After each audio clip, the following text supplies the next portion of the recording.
I am happy to note that All India Youth Federation has started a Facebook page to communicate with the cadre, with lakhs of its members all over the country. All India Youth Federation, which has been established as a non-student youth organization in the country in late 1950s, had its conference at Hyderabad first founding conference. I am very happy to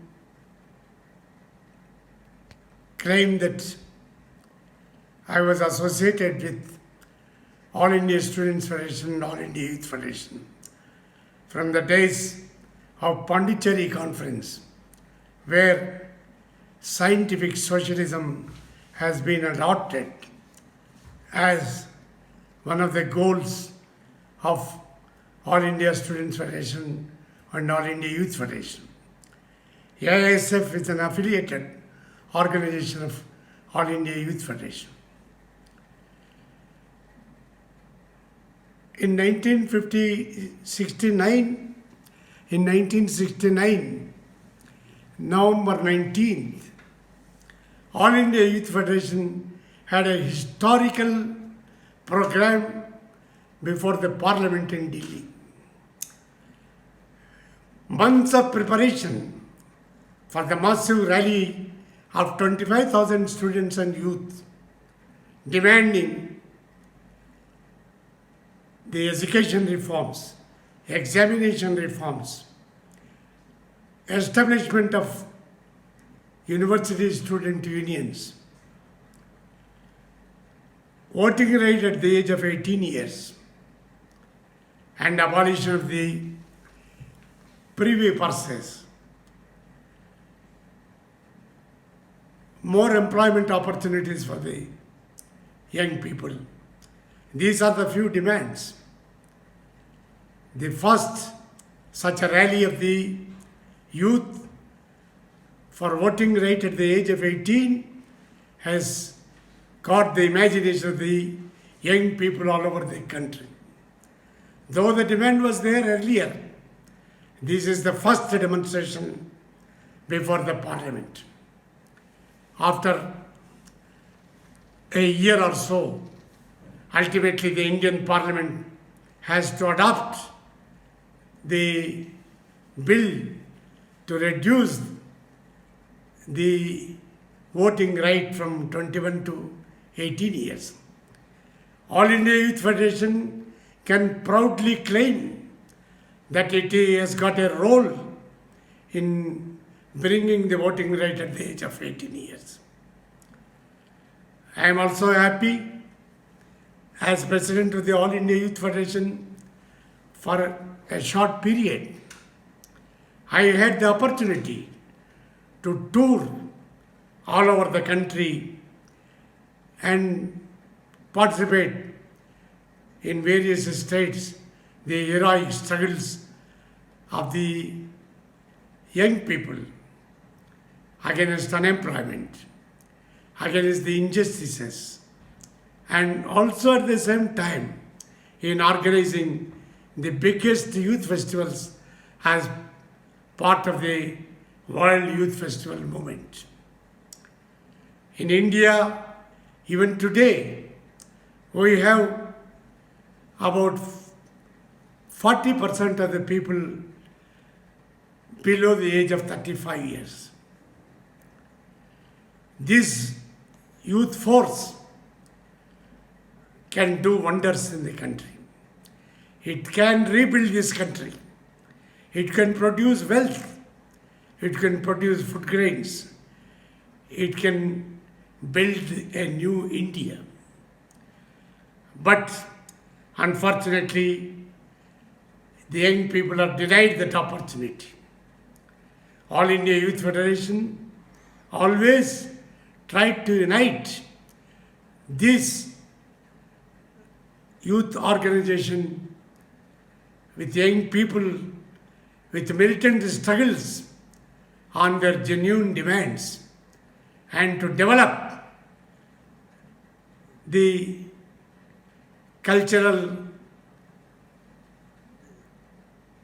educational, literary values among the young people.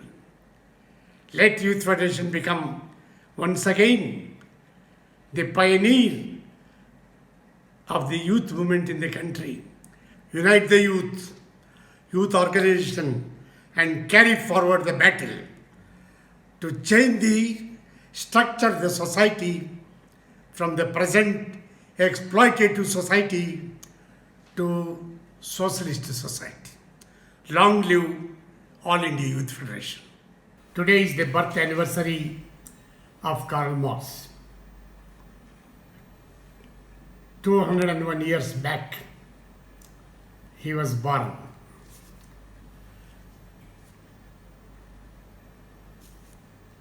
He was a genius, a philosopher, who not only tried to find out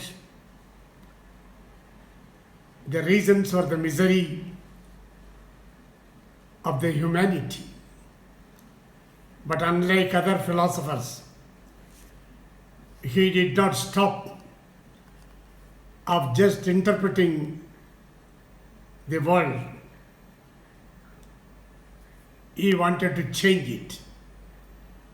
And the theory which he has given to Marxism, to the humanity, is called Marxism.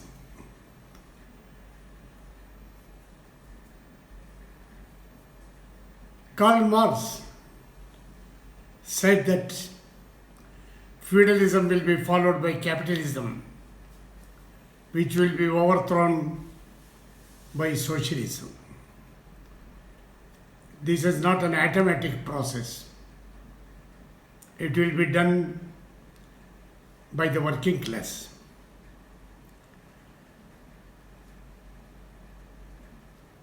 As time passes on,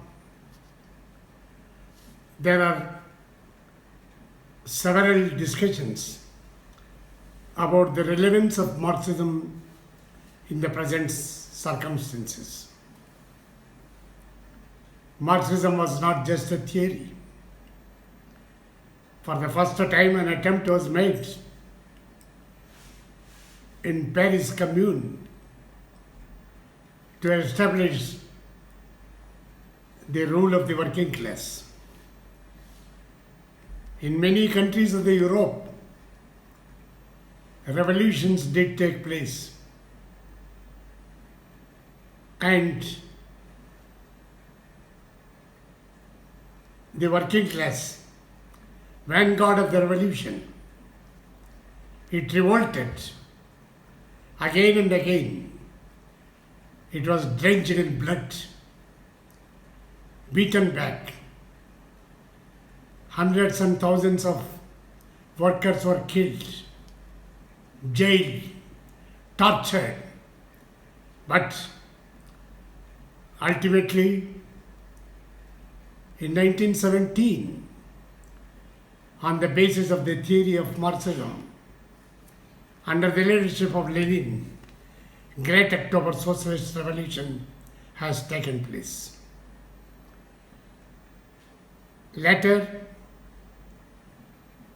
after the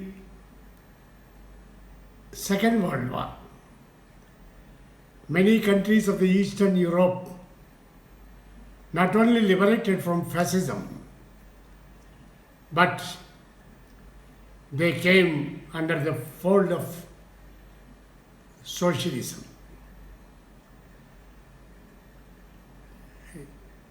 After a few years, China, Korea, Vietnam, and a few other countries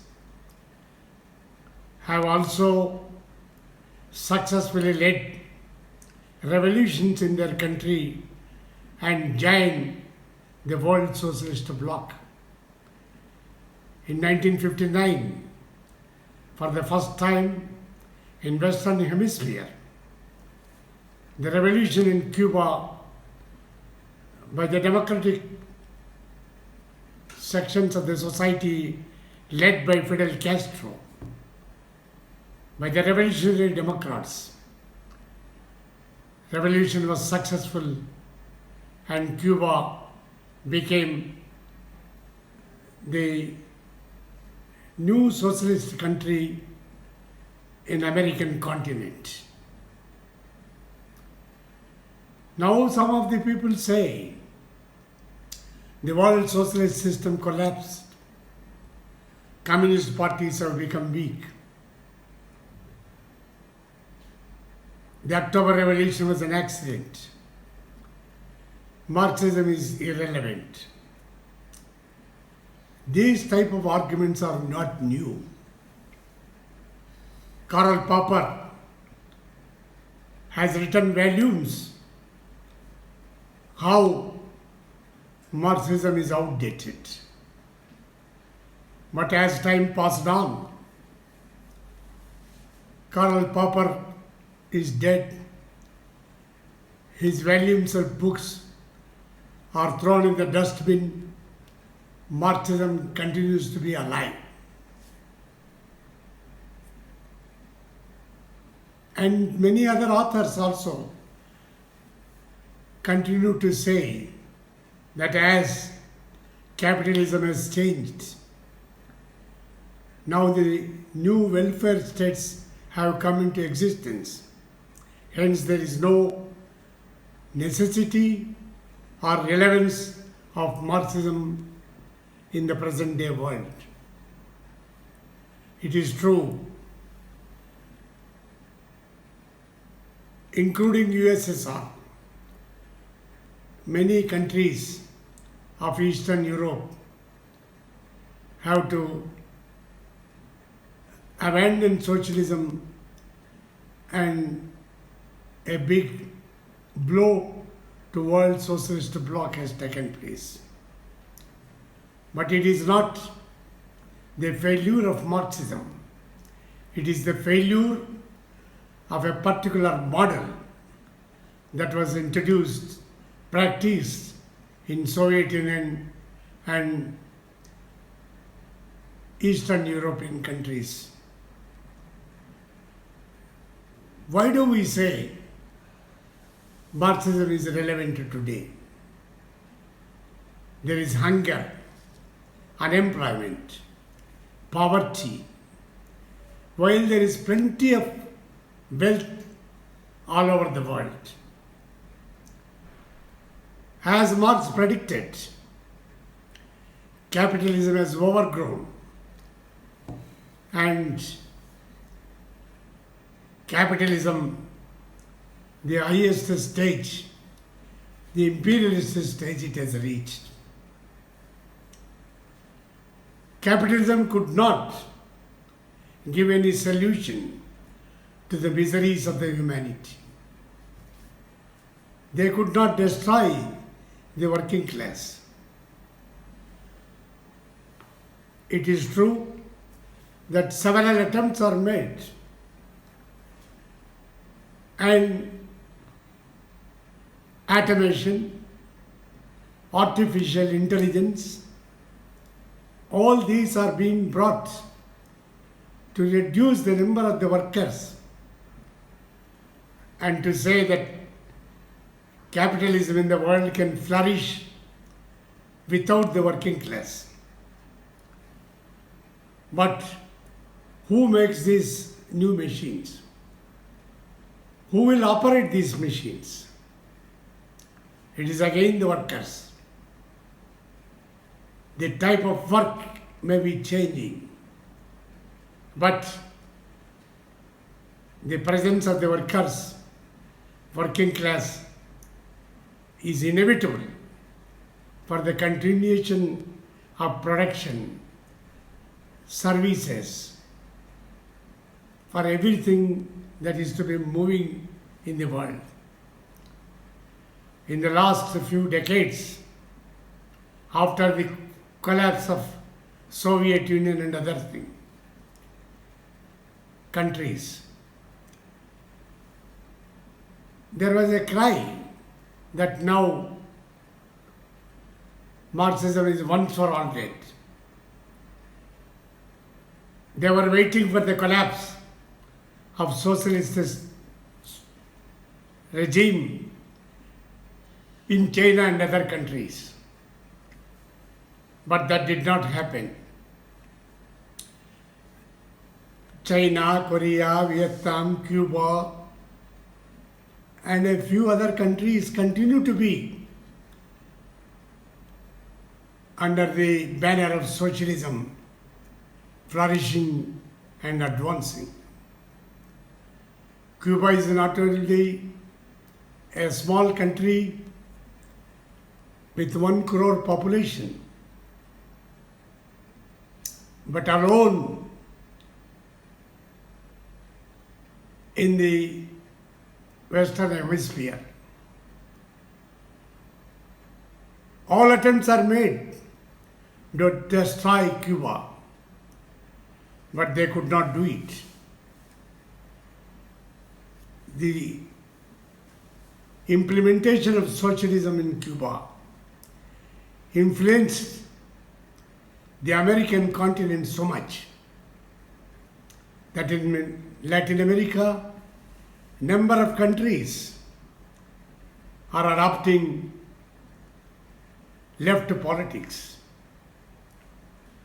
Brazil, Venezuela, Bolivia, and a few other countries are the best examples. All attempts are being done to destroy the leftist regimes in these countries, but it is expanding. It is not stopped there. It is true, the influence of the communist parties in Europe has diminished to a great extent in the last 2-3 decades. But the crisis of capitalism, once again bringing the working class with the banner of revolt into the streets in most of the countries. Left politics are influencing the centrist parties in these countries. In a recent survey, after Bernie Sanders' withdrawal from the attempt to become the candidate of the Democratic Party for the presidential election in the United States of America, has said that 42% of the people in the United States wants that socialism alone is going to help them to come out of the misery. The struggles of the working class, the common people, that are all influenced by Marxist theory. In Great Britain, the Labour Party was influenced to become more left in the recent period to fight against the conservatives. It is in this background we are discussing the relevance of Marxism today in the world. Marxism is the only solution for most of the problems that we are facing today. Several millions of people are unemployed in most of the capitalist countries of the world. Those who are employed are underemployed, underpaid. Poverty still continues to increase. It is capitalism proves that it is a failure to solve the problems of the people in the country, in the world. Most of the wealth is concentrated in the hands of a small section. A small fraction, 0.002% of the population owns huge wealth in their hands, while the entire population in the world is facing many serious problems. United States of America, we hear the news almost every week or every fortnight. Some maniac or a madcap killing the innocent people, students in a school, customers in a restaurant, or a people who are having a marriage party or a birthday party. Thousands of innocents are being killed every year. But USA and their rulers are not ready to control the sale of these weapons because the manufacturers of the guns wants the free sales to be continued in USA at the cost of the safety, at the cost of the lives of the population of United States of America. USA encouraged continuous wars in West Asia, attacked many countries like Libya, Syria, and attacked Iran, killed the president of the Iraq, and continued the warfare on Syria. This is all to sell their weapons to other West Asian countries. When there is peace in the world, there will be no sale of the weapons. And they are spending huge amount of money to find out new dangerous weapons in the world. This type of cruelty can be there only under capitalism. As long as Soviet Union and Socialist bloc was active, the Cold War got reduced. They could not control the world as they like. Unfortunately, now that is not the situation. Capitalism is a cruel society. Capitalism wants more profits at any cost. For example, now, Donald Trump, the President of the United States of America, is not ready to cooperate and implement the international agreements on environment. The withdrawal of USA from the international organizations of this nature is going to create terrific problems for the humanity. Already our environment is polluted. More heat, more cyclones, more other type of natural disasters are coming. And to satisfy the greed of the American capitalists, Donald Trump is not ready to accept the international agreements, international obligations. I say capitalism is cruel because to sell their war equipment, including the aircrafts, guns, and other killing material, United States of America is continuously trying to create tensions in the world. They try to divide the world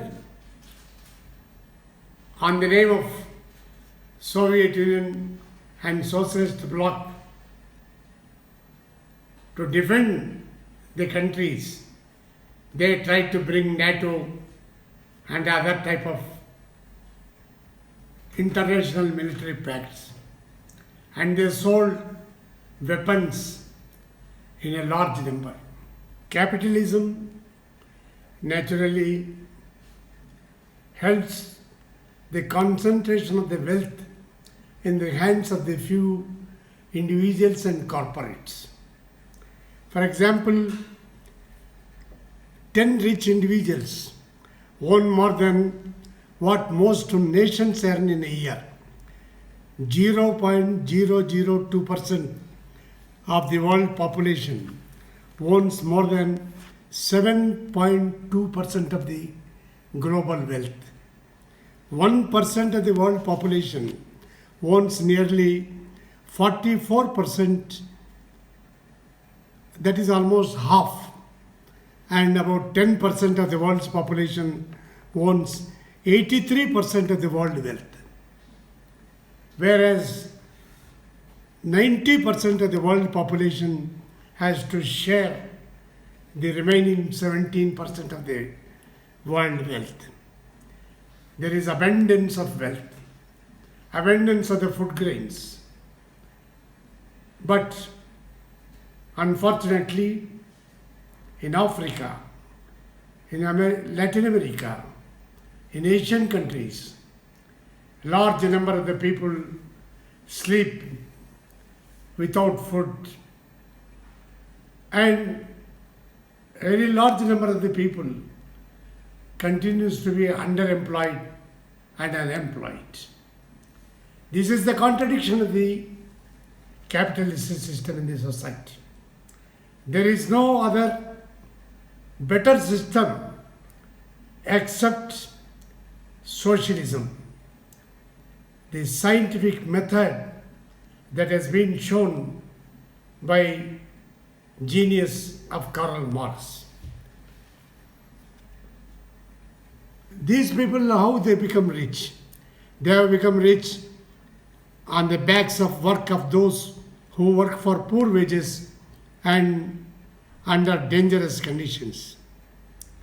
If only capital can make profits and it can produce wealth. When there are general strikes at the working class, why the production is completely stopped? Under COVID-19, in the last few months, there is a lockdown in most of the countries of the world, maybe less or more. All the machinery, all the mines, all the factories, everything is at standstill because workers are locked down.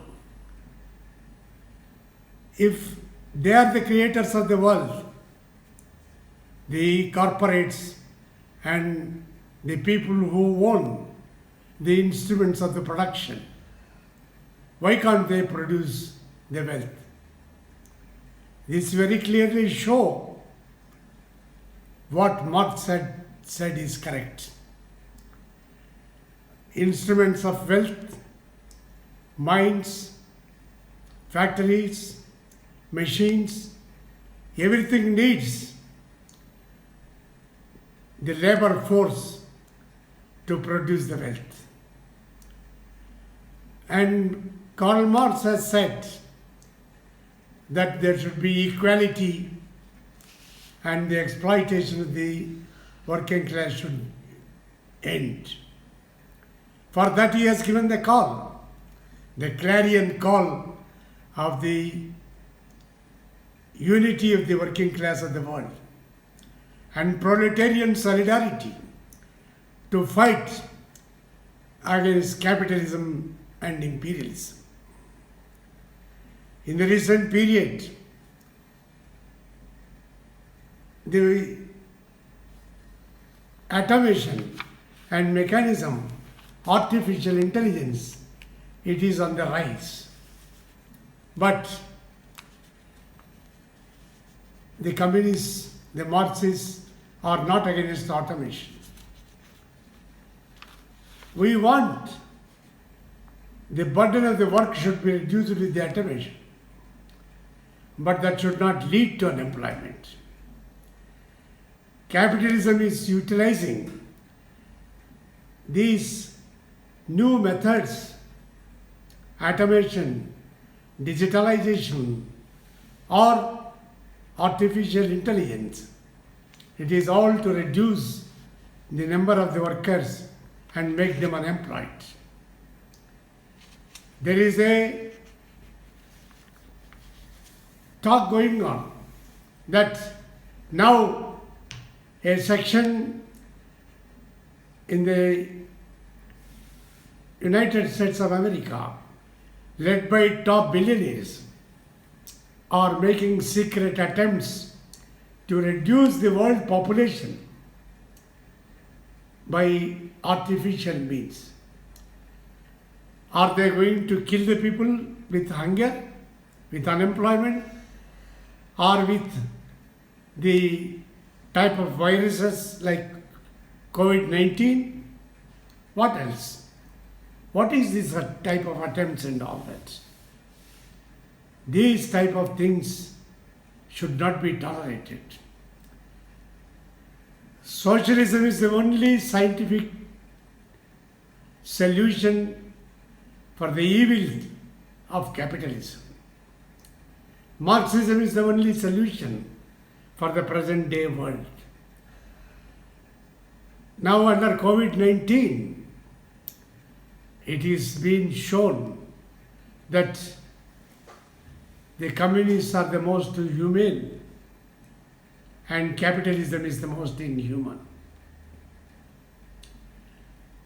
The richest country in the world, where most of the wealth is concentrated from all over the world, the United States of America, has miserably failed to control the COVID-19. Thousands and thousands of people are dying. Tens of thousands every day are becoming the victims of the COVID-19. America boasts that more than 8.7% of the GDP is being spent for the health of the people of that country. But why they could not control COVID-19? Cuba is a small, poor country compared to USA. But Cuba not only controlled COVID-19, it has sent medical teams to 59 countries in the world. Such a small country doing such an enormous work has shown how COVID-19 can be controlled under socialism and under communist regimes. Though the COVID-19 has started in China first, it successfully controlled it till now. The whole deaths are less than 5,000. They are still maintaining all the health care that is necessary for the people not to spread the COVID-19. But in United States and other European countries, people are worried. The rulers are worried. How to open the industries? How to save the economy? People's health is not more important. The difference between these capitalism and socialism can be seen how COVID-19 could be controlled. The human approach, pro-people's approach in the socialist world in socialist countries can be compared with much richer capitalist countries. Even in India, there is a big fight going on by the people of the country to fight the COVID-19. The state governments are doing the major work. Naturally, health is the concern of the people, and states are responsible for the maintenance of their health. The best state which could control the virus in the present circumstances is Kerala. Not only control preventing the expansion of the COVID-19, cured many victims of it, and till now only 4 deaths are recorded from Kerala. Though that was the first state where COVID-19 has been found. And Kerala is the state where very large number of the migrant workers are there. More than 1,500 camps are maintained by the government to feed the migrant workers who have come from far off states like Jharkhand, Chhattisgarh, West Bengal, and other states.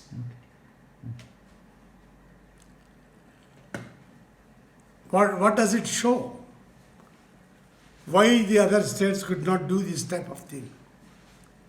This shows, under the limited powers of a state in India, the lone communist government is successful in defending the health of the people more than the people in other states.